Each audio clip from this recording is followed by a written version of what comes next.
dia, é um prazer enorme estar com vocês. Eu vou ficar mais preso aqui porque eu tenho que me acompanhar desse lado de cá. Eu preciso começar perguntando a vocês, eu não sei se nós já fomos na primeira, e aí vocês vão usar o Mentimeter para isso.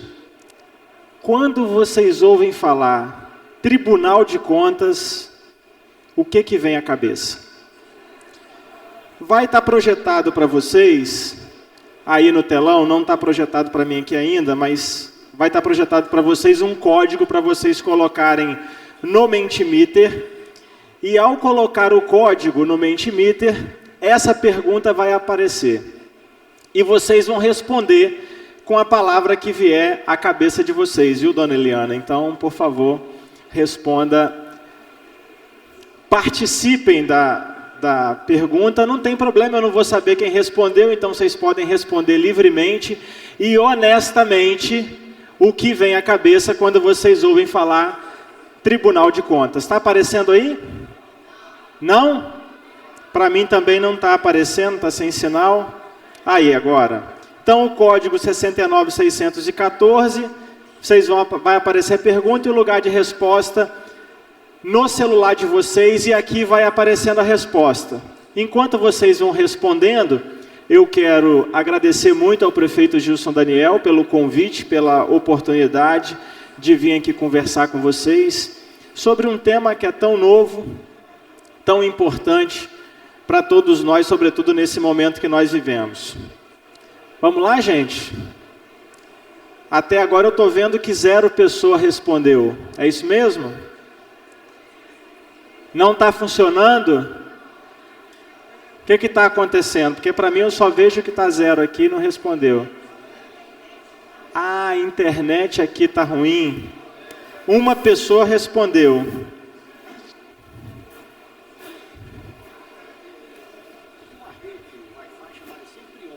Você orienta para mim? Pedir permissão aqui para ajudar. Sempre on. Rede, olha aí, a rede Wi-Fi sempre on. Vai ser exigido um cadastro. Esse cadastro é necessário para atender a legislação de segurança para a navegação na internet, o marco civil da internet. Para atender. Então, esse cadastro não é utilizado para a empresa para nenhum outro fim, senão para a proteção e segurança da rede. Então, por favor, preencha o cadastro para acessar essa rede sempre on, que é a rede Wi-Fi que está disponível aqui no evento. Conselheiro, muito obrigado. Mas a gente já está conseguindo ver as pessoas respondendo aí, as respostas estão aparecendo. Quanto maior a palavra, significa que mais pessoas falaram dessa palavra. Eu estou ficando satisfeito, porque algumas que eu achei que viessem não vieram. Então eu estou muito satisfeito com o que está sendo colocado. Controle, fiscalização, eficiência. Eficiência deve ter gente do Tribunal de Contas colocando aí, não vale, viu? Brincadeira à parte, bicho-papão apareceu ali, punição apareceu ali, auxiliar, o que já é diferente da visão de Tribunal de Contas, do universo recente, a gente ouve mais falar disso, mas que é importante, que exerce controle, fiscalização. E aí, enquanto vocês vão respondendo, vai aparecendo mais. Continuem respondendo, eu vou voltar para a apresentação, porque eu acho que o que nós queríamos verdadeiramente está estabelecido. Eu estava com medo porque eu fui num evento recentemente e fizeram uma piada que eu achei terrível, mas eu tinha medo dela ficar estratificada aqui, que perguntaram qual era a principal diferença entre um terrorista e o Tribunal de Contas. Vocês sabem a principal diferença entre um terrorista e Tribunal de Contas? Não, eles falaram que terrorista tem simpatizante. E nós efetivamente não temos, porque os gestores acham que nós punimos demais e a sociedade acha que a gente é benevolente demais. Então a gente não agrada a ninguém. Mas isso é uma coisa que nós estamos mudando com o trabalho de todos os nossos servidores, que eu quero agradecer aqui. Qual é o nosso objetivo? O nosso objetivo é fazer uma reflexão juntos sobre governança pública. Então eu não estou aqui para ensinar ninguém, eu não estou aqui para tentar estabelecer uma versão sobre uma determinada coisa que seja verdade para vocês, mas eu quero refletir com vocês sobre governança pública. E por que que eu estou aqui? Porque eu estabeleci um propósito para a minha vida. E ao estabelecer o propósito, estar aqui falando para vocês hoje faz todo sentido para mim. E eu quero que vocês também estabeleçam para vocês o mesmo propósito. Precisa fazer sentido para vocês refletir sobre esse conhecimento. Porque se nós ficarmos aqui participando desse evento, e se isso não tiver um significado, não vai adiantar nada. Vai ser apenas um encontro social em que nós vamos ver as pessoas que gostamos, algumas que nós não vemos há muito tempo e passou para lá. Aí você pode dizer, mas é fácil botar um propósito, conselheiro do Tribunal de Contas, né? Só que o propósito não é de hoje. 1989, eu tinha 13 anos, fiquei órfão de pai, era o filho mais velho, meu irmão tinha 7 anos menos que eu, minha mãe não trabalhava, portanto nós éramos perfil Bolsa Família. Eis que ao longo do tempo a vida me proporcionou grandes coisas, mas não porque eu fiquei parado esperando que a vida me proporcionasse, porque eu estabeleci um propósito e fui atrás dele. Então, ao estabelecer esse propósito, consegui passar pela administração pública, sendo secretário municipal, secretário de Estado, sendo deputado estadual, convivendo com muitos de vocês, e depois, observando com o mesmo desejo que cada um de vocês aqui tem, de fazer uma melhoria para a cidade, de entregar um bom serviço para as cidades em que a gente vive.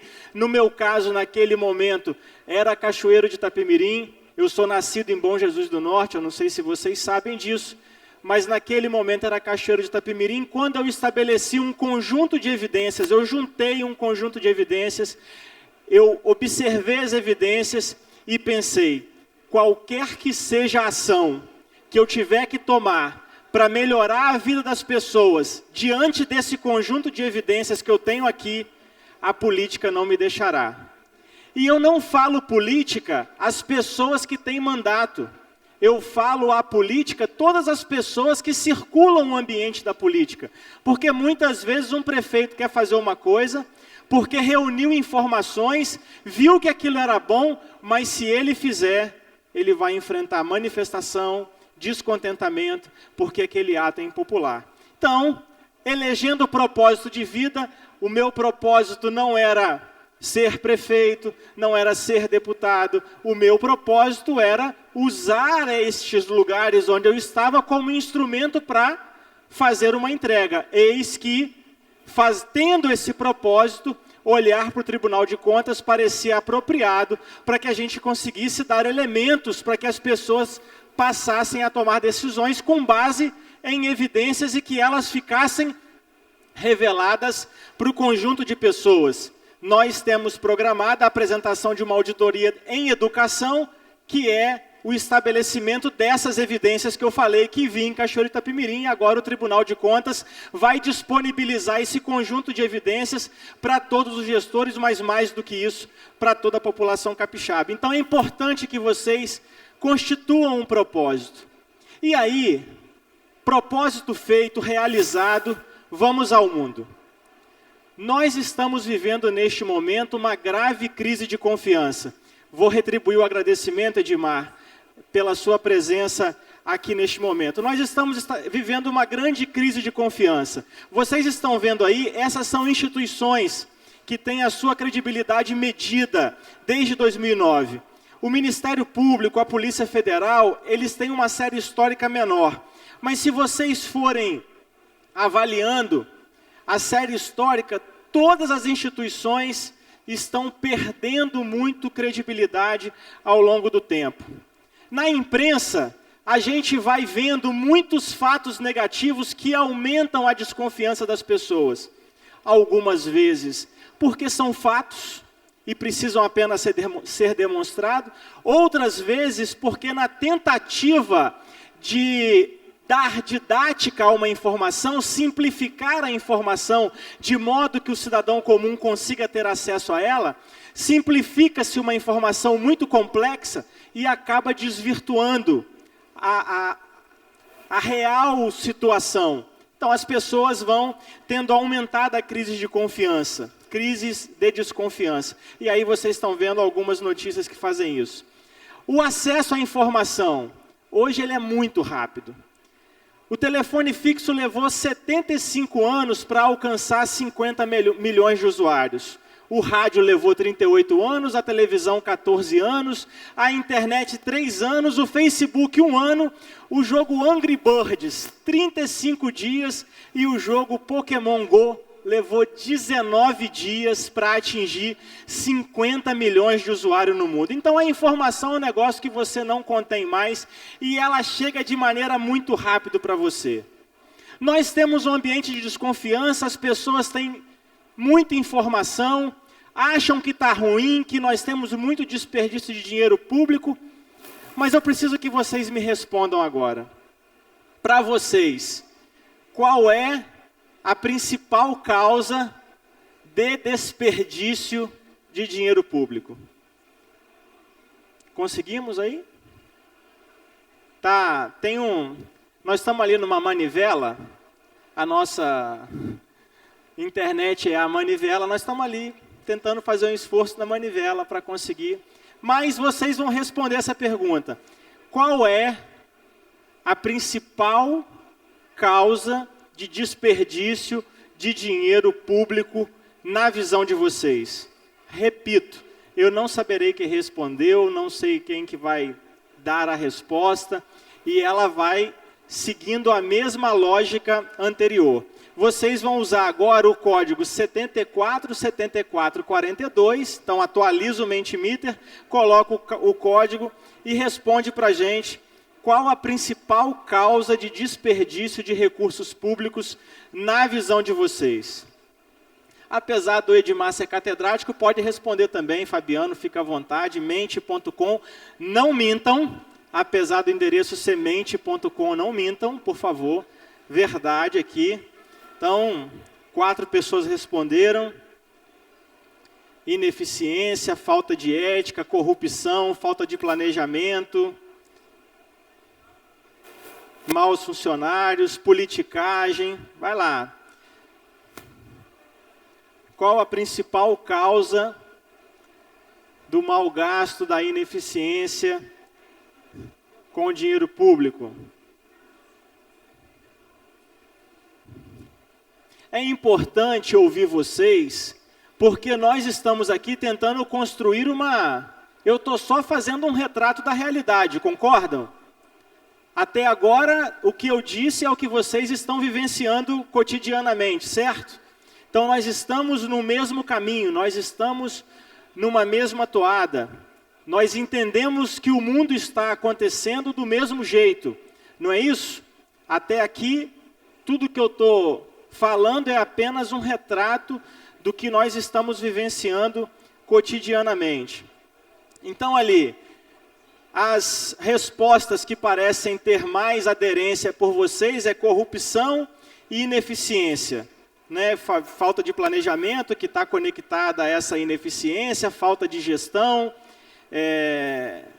Então, falta de gestão e falta de gestão, como foi digitado de maneira diferente, aparece 2 vezes. Desvios, falta de ética, falta de qualidade, estrutura precária, pouca gente executando, falta de planejamento aparece também pequeno por conta de digitação, falha de planejamento. Então você vê falta de planejamento, ineficiência, corrupção como os elementos mais respondidos por vocês. Então percebam, vocês disseram que a principal causa, vão voltar para a apresentação, 35 pessoas, a gente tem uma amostragem razoável. Então, voltando para a apresentação, vocês disseram, falta de planejamento e corrupção e ineficiência são os principais casos. Então, estima-se que 1 trilhão são desperdiçados anualmente em decorrência. Qual foi a resposta de vocês? Da corrupção, da falta de ineficiência. Esses são dados que a fonte é a Operação Lava Jato e foi publicado no jornal Estado de Minas. E a ineficiência, em boa parte, está associada ao apagão das canetas. Eu perguntei a vocês, Tribunal de Contas, o que vem na cabeça? Vocês, comedidamente, eu não vou agredir um conselheiro no palco, falaram controle, fiscalização, mas alguns colocaram ali punição, né, sanção, e esse medo que o gestor tem de tomar uma atitude e depois ser punido pelo Tribunal de Contas, acaba fazendo o estabelecimento do apagão das canetas. E aqui eu quero começar a dar um antídoto que não estava conectado com a apresentação. Vocês não precisariam ter esse medo se olhassem para o controle interno da maneira como o controle interno precisa ser observado. Porque ele não está lá para atrapalhar a gestão, ele está lá para potencializar aquilo que você pode fazer.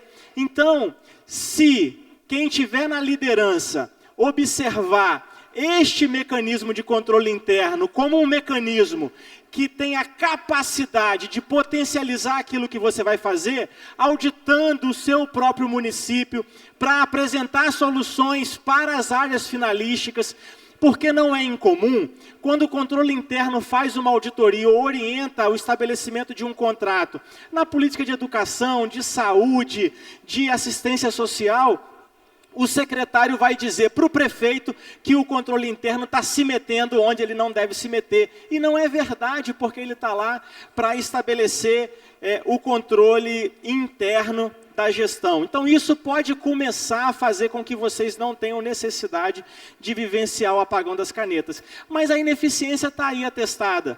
Um poste instalado no meio da rua, uma ponte que não tem para onde ir, uma mochila que carrega o menino e não o menino que carrega a mochila, porque ela ficou maior do que o menino efetivamente. Então, a gente vê isso no cotidiano. Se nós conhecemos o problema, então o que está faltando?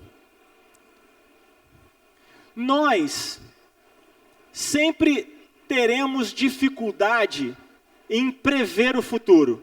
Alguém aqui sabe exatamente o que vai acontecer no futuro? Mãe de Ná, presente? Ninguém sabe exatamente o que vai acontecer no futuro. Então, há um espaço incerto.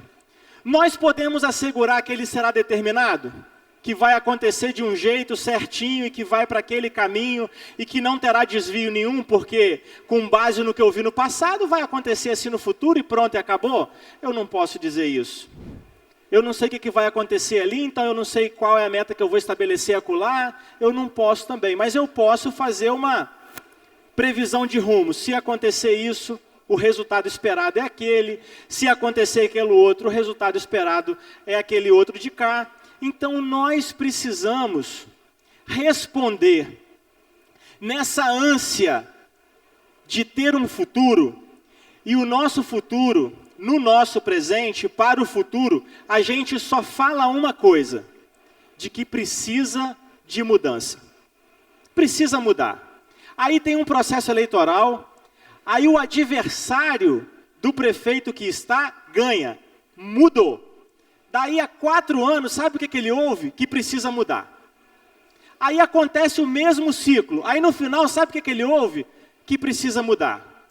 Porque há um desejo, na grande maioria das pessoas, inconsciente, e sabe que precisa mudar, mas não sabe para onde. Ele não tem consciência pela mudança. Vai mudar, mas vai mudar para onde? Vai mudar em quê? E mais do que isso, vai mudar como? Qual é o método que nós vamos utilizar para a mudança? E aí, vocês vão verificar, ou nós vamos refletir juntos, que quanto mais governança e quanto mais gestão nós tivermos, quanto mais nós observarmos isso, menos corrupção e menos ineficiência nós teremos.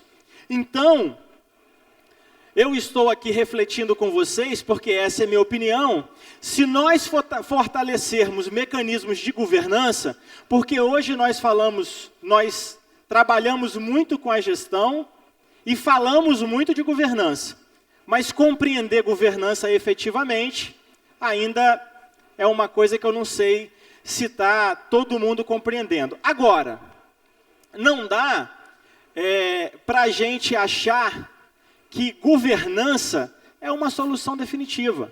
Resolve todos os nossos problemas. Eu vou pegar num pacotinho na prateleira, um estudo, uma construção, um escrito de governança que funcionou num determinado lugar, vou aplicar no meu município e pronto.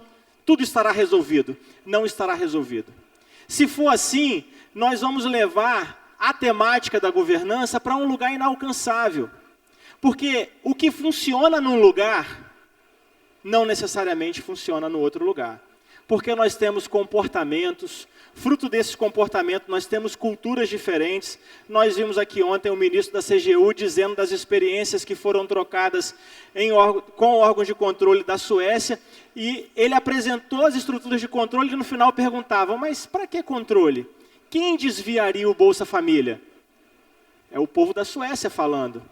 Aqui a gente se pergunta, responde com facilidade, porque controle, infelizmente. Mas nós temos que tomar cuidado para não levarmos o termo governança para um lugar inalcançável e inatingível, botando sobre ela expectativas que não se realizam. Nós precisamos que seja feita em cada lugar, se estabeleça uma construção de todos os elementos que compõem uma boa governança, uma gestão de risco, um programa de integridade, enfim. Eu não perguntei, o conselheiro Rodrigo Chamon perguntou e afirmou ontem, porque todo mundo fala tanto de governança, será que fala porque está na moda?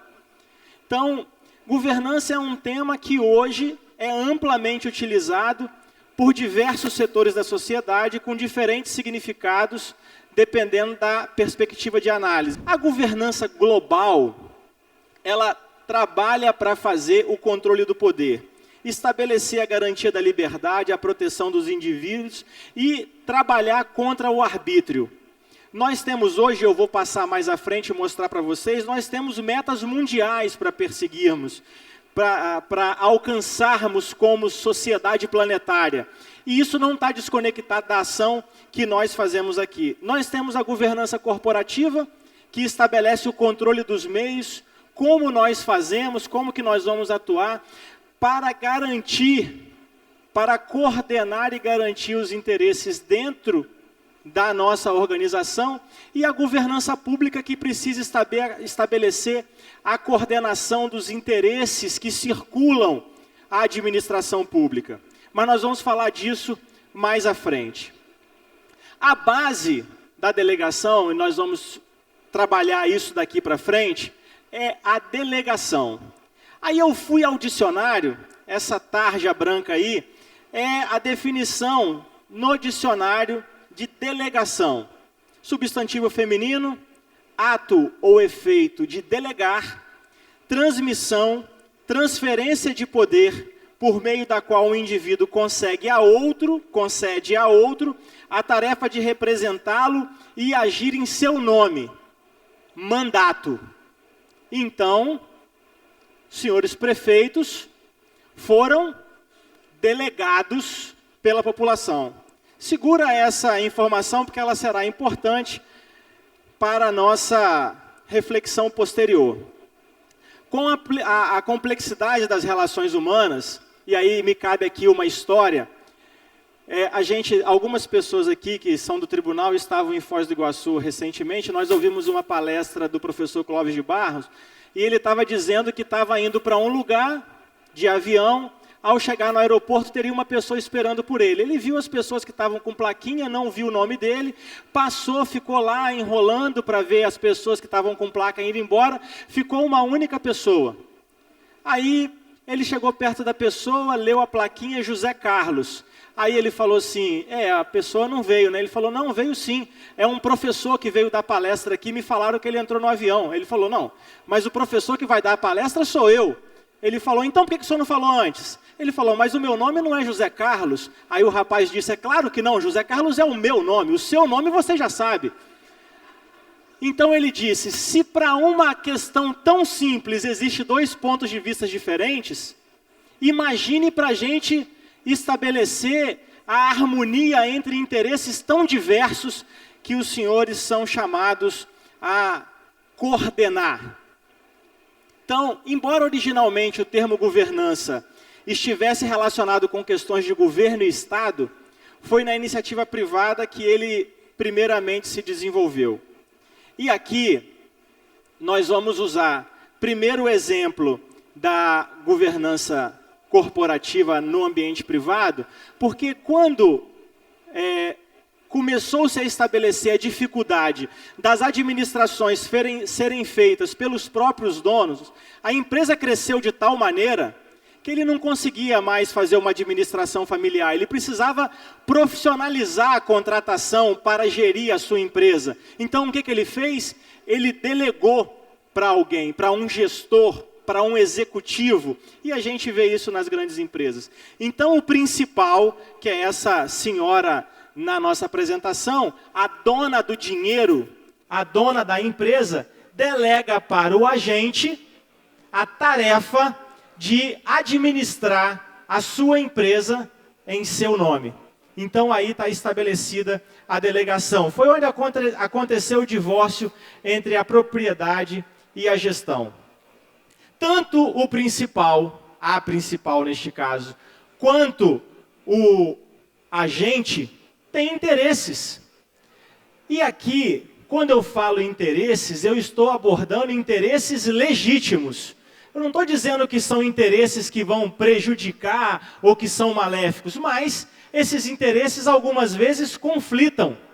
E se eu delego a alguém fazer alguma coisa em meu nome, mas esse alguém tem um interesse diferente do meu, ele pode sabotar o meu desejo e fazer aquilo que lhe interessa. Então aí estabelece-se o conflito de agência, que é o conflito de interesse entre esses dois atores. Na governança corporativa é analisada múltiplas formas de resolver os potenciais conflitos que decorrem dessa separação de poderes entre principal e agente. E a origem da governança pública, ela está diretamente ligada a isso. Estabelece-se a delegação e também existem as figuras de principal e agente. E aqui começa, eu falei, quanto mais governança lá atrás, quanto mais gestão, e aqui a gente vai começar a passar pelas diferenças. Porque muita gente fala de governança como se gestão fosse, e não é. Vocês, prefeitos, que eu vejo muitos aqui, são eleitos para serem gestores, não é isso? Mas governantes. E tem uma diferença estabelecida. Será que vocês atuam como gestores e governantes? Então, aqui nós vamos começar a estabelecer. Na nossa tratativa, nós estamos falando de governança pública. Eu não vou descer em níveis, porque nós temos governança multinível, mas aí se eu for entrar em todos os temas, nós vamos fazer outra discussão. Então, eu vou tratar aqui como principal sendo os cidadãos. Quem é o dono do dinheiro? Quem é que paga o imposto que vocês administram? O cidadão, o povo. Então, nós somos principais, e aí o prefeito também é, porque ele não deixa de ser cidadão por ser prefeito, não deixa de ser cidadã por ser prefeita, e a gente precisa ter essa noção de que o principal são os cidadãos e os agentes, os representantes eleitos, conselhos, dirigentes superiores, enfim. E aí vários conflitos se estabelecem entre agente e principal, entre principal e principal, entre agente e agente, porque se o principal são os cidadãos, eu posso dizer que o principal tem uma vontade única, tem um interesse único? O processo eleitoral, brigado como está aí para dizer o contrário. Né? Os interesses diversos se manifestam, se apresentam, e vocês são fruto, são resultado no processo eleitoral do interesse que se estabelece. Um dos principais papéis da governança é garantir que a atuação pública seja tida como legítima, como cidadão, fortalecendo o cumprimento voluntário das regras sociais. E aí, todo mundo fala de compliance. Se nós fôssemos falar de todos os conceitos que envolvem a governança, programa de integridade, compliance, nós não sairíamos daqui hoje e eu pediria ajuda aos universitários que estão aqui, que entendem do tema. Mas essas regras sociais são como nós vamos estabelecer em conformidade as nossas ações. Sem governança adequada, é muito pouco provável que os interesses identificados reflitam as necessidades dos cidadãos. E não refletindo a necessidade dos cidadãos adequadamente, as soluções e os resultados esperados não vão ser alcançados. Uma sociedade saudável passa pela ideia de um estágio cujas instituições entregam resultados previamente pactuados. E aqui eu preciso fazer o primeiro recorte com vocês. Quando um prefeito se elege, quando o governador se elege, o presidente da República se elege, o que é eleito são as ideias, que vocês manifestam oficialmente por meio do programa de governo que apresentam. E vocês são a representação pessoal daquelas ideias. Aqui é a prévia pactuação com a sociedade daquilo que será feito. Se não for feito do jeito que foi pactuado, a crise de confiança só faz aumentar. Então, nós precisamos buscar um modelo de governança que seja mais equilibrado, no qual as necessidades dos cidadãos são melhor identificadas e atendidas. E isso deve acontecer de maneira permanente. E aqui, meus amigos, eu quero provocar a vocês que não só os que são prefeitos, mas aqueles que desejam ser, uma boa governança será estabelecida no período de vocês com a delegação em nome do povo, se vocês estabelecerem preocupações com ela antes de chegarem ao poder. Então, ao momento de construir os programas de governo, o aspecto da governança já precisa estar no radar e na preocupação de vocês. E eu disse antes, o que funciona bem em um contexto, pode não funcionar bem no outro, porque nós precisamos observar as realidades. Então, qual o caminho seguir? As organizações precisam saber para onde estão caminhando. Vocês precisam claramente, no momento em que vão solicitar ao cidadão a delegação, dizer claramente para que caminho vocês querem levar este território que vocês vão administrar, estes bens que vocês vão administrar neste tempo. E eu falei da governança global, os conceitos que aqui eu estou também utilizando, a base dessa apresentação, estão alinhados com as organizações que estão dando norte global para este conjunto de entendimentos que nós vemos fazendo, tanto o Banco Mundial quanto a OCDE, que fez gerar o guia da política de governança pública do governo federal. A palestra está no LinkedIn, na última página tem bibliografia e tem o link para o guia de governança pública do governo federal, que é muito didático, muito simples, de fácil leitura. Quem quiser como trilha de aprendizado, muito interessante vocês utilizarem. E a OCDE, a ONU, os mecanismos internacionais estabeleceram os Objetivos de Desenvolvimento Sustentável para que nós passemos a organizar as políticas públicas a partir deles.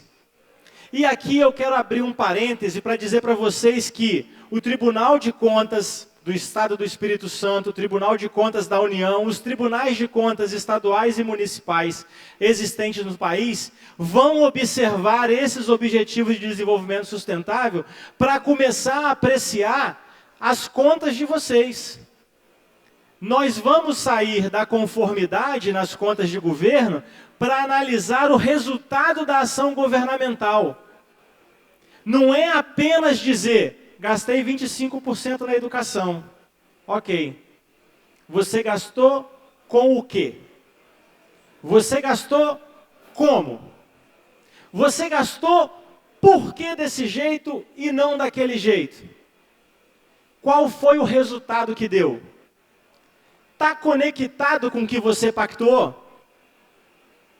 Porque aí nós estamos fazendo todo esse conjunto de leitura, estabelecendo uma boa accountability para devolver para o cidadão, que é o principal, o dono do dinheiro. Vocês imaginam numa empresa que o dono do dinheiro não tem informação do que está acontecendo com o dinheiro dele? Não tenha informação e, além da informação, que essa informação não tenha significado? Porque não é só dizer quanto, é dizer por que aquele quanto e para que aquele quanto. E aí estará estabelecida a accountability. Eu destaquei aqui o 16 e o 17 dos objetivos, porque são o Objetivo de Desenvolvimento Sustentável número 16, é paz, justiça e instituições fortes. O 17, parceria em prol das metas. O que é isso senão um ambiente de coordenação estabelecido que garanta a harmonia e atenda aos interesses de todos os atores envolvidos? Então, nós só atingiremos esses dois objetivos com uma boa governança. E esse guia da política de governança pública do governo federal foi estabelecido através do decreto 9.203 de 2017. Completou semana passada ou retrasada 2 anos. E ele estabelece as regras da política de governança e tem uma condução bastante integrada e coerente. Então, eu já estou dizendo para vocês, governança não é o mesmo que gestão. E aí eu vou usar uma definição que está no decreto. Governança no setor público compreende conjunto de mecanismos de liderança, estratégia e controle, postos em prática para avaliar, direcionar e monitorar a gestão com vistas à condução de políticas públicas e à prestação de serviços de interesse da sociedade. Isso é o que está no Manual de Governança. E aqui nós estamos utilizando o material do Tribunal de Contas da União, porque aqui eu quero também chamar a atenção de vocês para uma coisa. As duas instituições que mais estão fornecendo base para o estabelecimento da política de governança, seja ela pública ou privada, são o Tribunal de Contas da União e a Controladoria Geral da União. Então, essas duas instituições são as que mais têm dado bases e ferramentas para o estabelecimento da governança. Então, olha a relação entre governança e gestão. A governança, do ponto de vista estratégico, ela vai avaliar, direcionar e monitorar. Eu quero estrategicamente isso. Então ela vai dizer estrategicamente, e aí no papel de governante de vocês, o que vocês dizem para os secretários? Eu quero isso, que isso aconteça, eu quero este resultado. Vocês vão monitorar e avaliar se aquelas ações que foram estabelecidas no ambiente da gestão, então vocês deram aos gestores, porque vocês são gestores, ok, mas os seus secretários também são.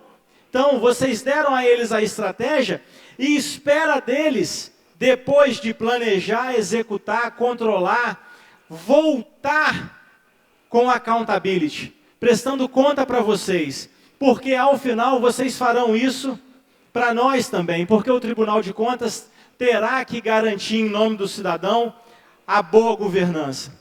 Então, quais diferentes funções elas têm? A governança: supervisionar a gestão, definir o direcionamento estratégico, envolver as partes interessadas, gerenciar riscos, gerenciar conflitos internos, auditar e avaliar o sistema de gestão e controle, promover a accountability. Então, governante, eu falei no início, vou repetir agora. Para vocês, governantes, no ato de governar, o controle interno é essencial, fundamental. Vocês não terão sucesso se não fortalecerem o controle interno. Funções da gestão. E aí, ao não fazerem isso, vocês vão cair lá na gente, no controle externo. Mas ainda terão que estabelecer uma coordenação de interesses com o controle social. que também é importante nessas relações, para garantir os interesses do cidadão, nós vamos falar disso mais à frente. Funções da gestão: implementar programas, garantir a conformidade com as regulamentações, revisar e reportar o progresso de ações, garantir a eficiência administrativa, manter a comunicação com as partes interessadas, avaliar o desempenho e aprender. Prefeitos mandam para o Tribunal de Contas PCA de ordenador, PCA de governo. Está vendo aí mais ou menos a diferença? Em uma, nós vamos observar as funções de gestão na PCA de ordenador. Nas outras, nós vamos apreciar as funções de governo, de governança. Por isso, a avaliação do resultado da ação governamental. E tem uma declaração de Moscou, que foi realizada num congresso organizado pela Intosai, que é uma instituição internacional que congrega as entidades fiscalizadoras superiores e que no Brasil é membro da Intosai, o Tribunal de Contas da União. Então nós não estamos inventando moda aqui. Nós estamos fazendo aquilo que o mundo, o Brasil, está seguindo para fazer. Então, o que nós podemos dizer sobre governança? Que ela é sobre distribuição de poder, definição de metas estratégicas, realização de planejamento de médio prazo, desenvolvimento de ações integradas aos segmentos do governo. Eu estou tirando isso daquele manual, daquele guia da política de governança do governo federal. Então não sou eu que estou dizendo, isso está estabelecido. E nós precisamos fazer com que nossas instituições, os mandatos, consigam agregar valor público, oferecer respostas efetivas às necessidades ou demandas coletivas que sejam politicamente desejadas. E aí está a legitimidade. Se esse é o desejo do cidadão, se esse é o desejo do principal, é legítimo que se estabeleça o alcance desses resultados, cujos resultados modifiquem aspectos da sociedade por meio do uso eficiente, ético e transparente dos recursos públicos. Então, existe uma carência muito grande, principalmente no que tange o planejamento e a estruturação, e aí a gente faz muito planejamento, considerando muito internamente, e aqui, quando nós estamos falando de governança, nós precisamos, eu já disse várias vezes, coordenar e mediar os interesses diversos que estão em torno da administração, porque administrar é governar o espaço público que vocês são delegados, enquanto no setor privado o foco da governança é a remuneração do capital, na área pública a mensuração é bem mais complexa. Aqui, se nós estivéssemos conversando no botequim, eu diria que o buraco é bem mais embaixo, porque as necessidades são bem diferentes. Tanto é que se nós colocarmos um belíssimo executivo para ser prefeito ou governador, talvez ele não tenha o mesmo resultado no governo que tem na empresa dele. Mas veja bem, a partir de 2008, aumentou significativamente o interesse e atenção do TCU sobre governança. Esse gráfico aí é o número de vezes que o termo governança foi usado em acórdãos do TCU. Então observa, lá em 2001, que foi o primeiro, a série histórica que acaba em 2013, mas deu para vocês sentirem que muito mais acórdãos falam de governança. Então, o sistema de governança pública reflete a maneira como os diversos atores se organizam, interagem e procedem para obtê-la. Aqui, nós vamos começar a falar da gestão e eu preciso que vocês, junto comigo, tentem se reconhecer ou não, né? Esse triângulo aí estabelece a gestão. Você geralmente faz um planejamento considerando isso aí, né?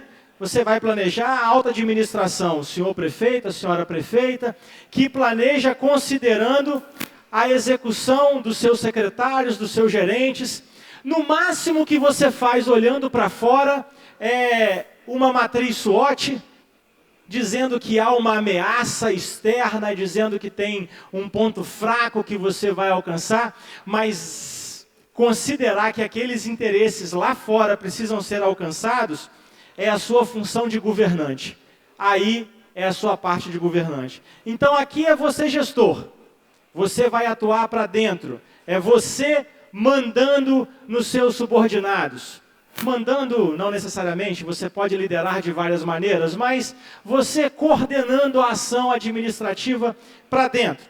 Aqui é você governante, observando os interesses da sociedade, observando os interesses estabelecidos no controle social, observando o interesse estabelecido nos vários segmentos, ou o conjunto de empresários não tem interesses que falam à administração pública, ou o conjunto de servidores públicos não tem interesse nenhum no que diz respeito à governança pública. Vocês se elegem, apresentam um conjunto de propostas. Se essas propostas, em algum momento, feriam o interesse do servidor público, ele se organiza para você não fazer aquilo que você se propôs a fazer para atender o interesse da população de maneira geral. Então, governar é mediar esse conflito. Governar é mediar esses interesses diversos. Então, aqui, eu também vou passar, mas tem as instâncias externas, apenas como exemplificação. Você precisa chegar lá no seu município e fazer você o seu mapa de interesses que orbitam a sua administração.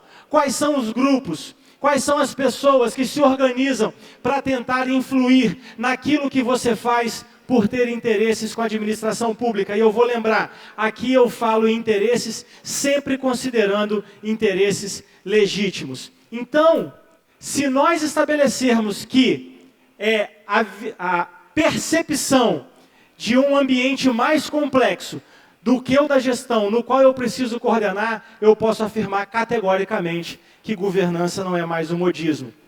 E aí, vocês são submetidos a uma análise de reputação. Então, quando eu falo da pactuação que foi feita lá na frente, e vocês não têm atenção com ela, o que ficará manchado é a sua reputação. Se a percepção do que você faz for menor do que a expectativa que você criou, há uma insatisfação. Se a percepção daquilo que você faz é igual à expectativa que você criou, tem uma satisfação. Agora, se a percepção do que você faz é maior do que a expectativa que você criou, aí você gerou encantamento das pessoas, encantamento nas pessoas. Então, como migrar do controle de meio para o controle de fins? Ou seja, eu vou deixar de olhar só para dentro e vou passar a olhar para fora, para os resultados que eu quero entregar, porque esses resultados falam aquilo que foi pactuado. Então eu preciso estabelecer uma gestão de risco. Repito, se eu fosse fazer uma palestra de gestão de risco aqui, nós também não sairíamos desse lugar. Mas é importante que vocês saibam que gestão de riscos tem lugar na governança. Risco é parte de qualquer empreitada humana. A vida é uma exposição contínua a todo tipo de risco. A civilização avançou graças ao risco. Nos primórdios, riscos físicos e recompensas andavam lado a lado. Nós temos consequências desses primórdios até hoje, infelizmente. Mas hoje nós precisamos avaliar risco a risco de todas as ações que nós vamos fazer, de tudo que nós queremos atacar, quais são os riscos que estão atrelados. E aí aqui tem uma matriz, que é a matriz de Coso, que faz análise dos riscos, avalia risco de governança e cultura, risco de estratégia, risco de execução, risco de informações, risco de monitoramento. Isso é uma metodologia que vocês vão conhecer, já devem ter visto esse desenho várias vezes, mas vale alguém destrinchar a metodologia para que os prefeitos tenham conhecimento da existência. Mas como eu disse, se eu ficar passando, eu não vou conseguir finalizar o que nós precisamos fazer aqui. Quando governos definem objetivos estratégicos, coordenam o desenho e a implementação da política para alcançá-los e precisam monitorar o progresso.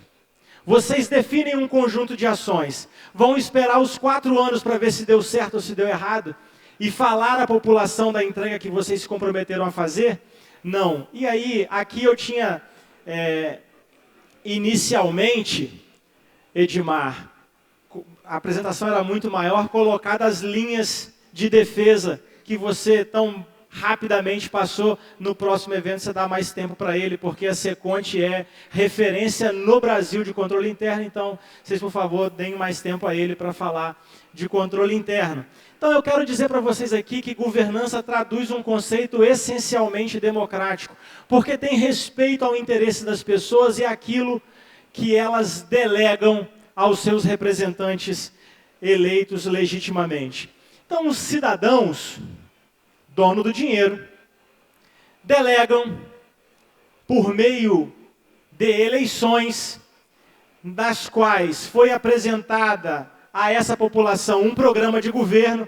Então esses papeizinhos aí é o programa de governo que cada candidato, nós tentamos fazer uma representação do candidato convencendo o povo em cada uma desses. Tem mais de um candidato convencendo mais um conjunto de pessoas, porque é assim que a eleição se estabelece. Então tem um programa de governo, vocês vão lá e falam para eles, olha, eu estou me candidatando, vote em mim, porque eu quero fazer isso, isso, isso, aquilo, outro. Você não vai lá e diz, vote em mim, o meu sorriso é mais bonito. Vote em mim, o meu olho azul é mais penetrante. Vote em mim, eu me arrumo mais apropriadamente. Não, você fala, vote em mim, porque eu vou melhorar a educação desse jeito. Vote em mim, porque eu vou melhorar a saúde desse jeito. Então, a população escolhe um e delega.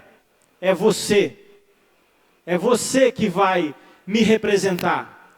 É você que vai levar o nosso município para onde nós queremos ir. E para você fazer isso, você precisa de autorização legislativa. Porque ele não delega só o prefeito, delega os vereadores também.